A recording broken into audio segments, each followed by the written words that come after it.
can't even do it, Will. I just can't. Okay, so for those who saw our Oscar recap last week, Jessup previewed that we were going to review Wonder Woman 1984, the supposed originally hyped up sequel to the smash hit from 2017, Wonder Woman. You're welcome. This is Now, once again directed by Patty Jenkins, and once again stars Gal Gadot, and we bring back Chris Pine. As we follow Wonder Woman on her latest adventure, trying to stop this rich tycoon from spreading chaos all over the world. Now, we do have some new cast people: Kristen, Wiig, and Pedro Pascal. Yes, we will get to them in just a moment. Oh boy. So when it was announced that we were getting a new Wonder Woman movie, I'm pretty sure everybody was stoked, myself included. And the trailer seemed like it would be kind of fun. It would be taking place in the early to mid 80s. Sorry if there's noise, Jack's in the background. People need to think there were some issues going on. Like, for example, bring back Chris Pine. We won't go into spoilers from the original, who those who haven't seen it. But for those who have, you probably figure out, what happens. But when this movie first came out, I heard it got destroyed by critics. I get, what did I say it was heavily panned? Because I think it was heavily panned. Oh, it was. But audiences seem to be mixed on this. Some people say it's good. Others say it's a hot mess. Can we into this my thing, Will? Yeah. I have a completely different take than everybody else. Okay. I think it's a so bad it's good movie.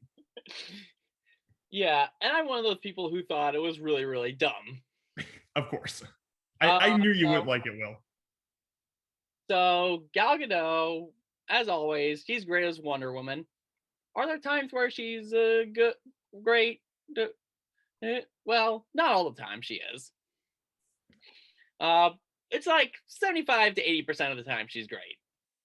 Yeah.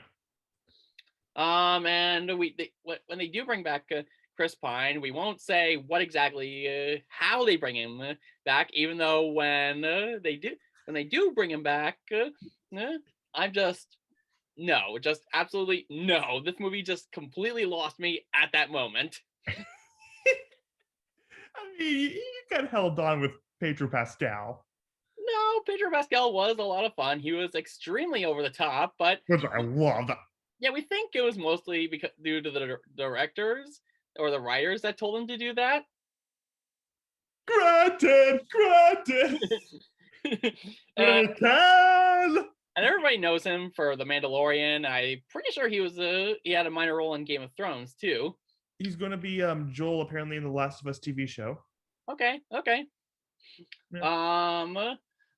So yeah, he has quite the resume, as a matter of fact.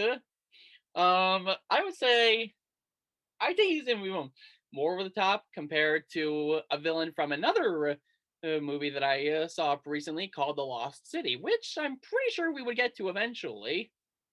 When it's out to rent. But yeah, I'd say he was like extremely hammy. Like that's what made it so great. Oh yeah. I am a forgiving man. I love his performance here. Yeah, it's very silly, but you can't help but chuckle. That's what makes it so bad is good to me. And Kristen Wiig, I couldn't help but make this comparison from her to Michelle Pfeiffer from Batman Returns. I feel like their characters were kind of similar. Yeah. Essentially. Essentially, yeah. Yeah, and the CG on her in the second half of the movie is just awful.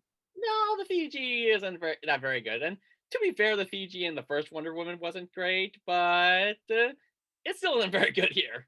I will also, there is a mid-credit scene, and I started laughing when Will saw that. His reaction to it was perfect.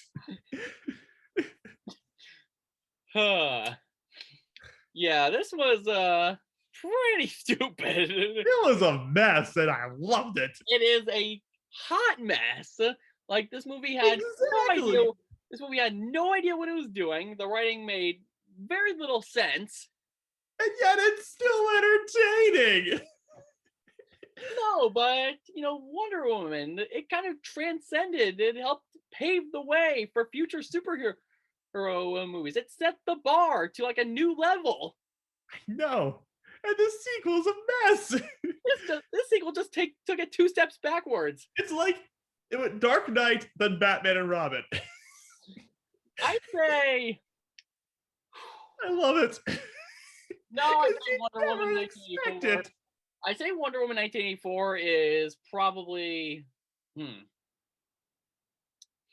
I want to say below, say like I'm gonna get some hate for this. I don't hate this movie. I just think it's okay. The Man of Steel. Yeah. But Will, come on, that acting. No, the acting was pretty. How do we say this? Yeah. Yeah, I will how do we describe the acting, Jessup? I will admit it was a lot fun on a second viewing. Just having to watch you. That was more entertaining. And on top of that, I knew I didn't have to take any of this seriously, which made No, it so because you much already better. saw this movie long before I did. I don't know if I even wanted to see it. I did, but with everything that's been said about it, I've been pretty skeptic to do so. I mean, yeah, you don't have to take any of it seriously. That's the best part. Hmm. Yeah, just go into it. Don't take any of it seriously. Yeah, that's pretty much what we It's a can. great movie to get drunk to. That's pretty much what we can take away from this. The acting's not that great. Sometimes it's very over the top. The writing doesn't make sense most of the time. Just some of the choices that were overall made were very questionable. But like just said, this could be a good time if you want to hang out with some friends and you want to have some beverages. You know what? Do a double feature with The Room. Oh my goodness! And we know Because they how. both do this motion in the movie. All right. So, should we talk about what we want to do next week? Go ahead. All right.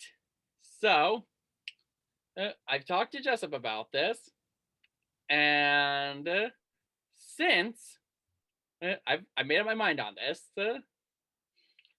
since we just covered a movie a little while ago about a movie that he absolutely adores, The Prince of Egypt, I think it's only fair that we watch a movie that I really love. I'm talking about the Disney classic Fantasia.